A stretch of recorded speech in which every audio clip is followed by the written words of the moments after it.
ലഭിക്കാതെ ബൈക്കിൽ ഇന്റർവ്യൂ, നടന് ഫൈൻ അടച്ച് ട്രാഫിക് പോലീസ്. ഏറെ നാളുകൾക്ക് ശേഷം തിയേറ്ററിലെത്തുന്ന പ്രശാന്ത് ചിത്രമാണ് അന്തകൻ. അന്തകന്റെ പ്രചാരണത്തിന്റെ ഭാഗമായി നടത്തിയ അഭിമുഖത്തിന്റെ പേരിൽ വെട്ടിലായിരിക്കുകയാണ് നടൻ പ്രശാന്ത്. ബൈക്ക് ഓടിച്ചുകൊണ്ട് അഭിമുഖം നടത്തിയതാണ് താരത്തിന് വിനയായത്.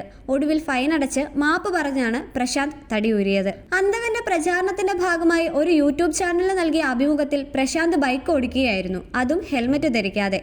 അവതാരക പിന്നിലിരിക്കുകയും ചെയ്യുന്നു. ആദ്യമായി ബൈക്ക് ഓടിക്കാൻ പഠിച്ചതിനെക്കുറിച്ചും മറ്റുമാണ് അഭിമുഖത്തിൽ താരം പറയുന്നത്. ഈ അഭിമുഖം വൈറലായതിനെ തുടർന്ന് ചില എക്സ് ഉപഭോക്താക്കൾ ചെന്നൈ ട്രാഫിക് പോലീസിനെ സോഷ്യൽ മീഡിയയിൽ ടാഗ് ചെയ്യുകയായിരുന്നു.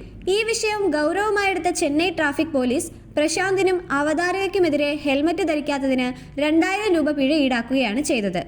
ഈ വിഷയത്തിൽ പിന്നീട് വിശദീകരണവുമായി പ്രശാന്ത് തന്നെ എത്തി. ഞങ്ങൾ ബൈക്കിൽ ഒരു അഭിമുഖം ചെയ്തിരുന്നു. ഞങ്ങൾ ഹെൽമറ്റ് ധരിക്കാതിരുന്നത് നിങ്ങൾ കണ്ടിരിക്കും. അതാ ഷോയ്ക്ക് വേണ്ടി മാത്രമായിരുന്നു. പക്ഷേ നിങ്ങൾ വാഹനം ഓടിക്കുമ്പോൾ തീർച്ചയായും ഹെൽമറ്റ് ധരിക്കണം. ഞാൻ എപ്പോഴും വാദിക്കുന്ന കാര്യമാണിത്. അഭിമുഖത്തിനിടെ ഹെൽമറ്റ് ധരിച്ചാൽ ഞങ്ങൾ പറയുന്നത് കേൾക്കാൻ കഴിയില്ല എന്നതിനാലാണ് അത് ഒഴിവാക്കിയത്.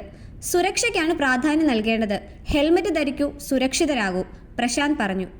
ഈ മാസം 9-നാണ് അന്തകൻ റിലീസ് ചെയ്യുന്നത്. ബോളിവുഡിലെ സൂപ്പർ ഹിറ്റ് ചിത്രം അന്ധാധുവിന്റെ തമിഴ് റീമേക്കാണ് ചിത്രം. പ്രിയ ആനന്ദ്, സിമ്രാൻ, സമുദ്രകനി എന്നിവരാണ് മറ്റു പ്രധാന വേഷങ്ങളിൽ.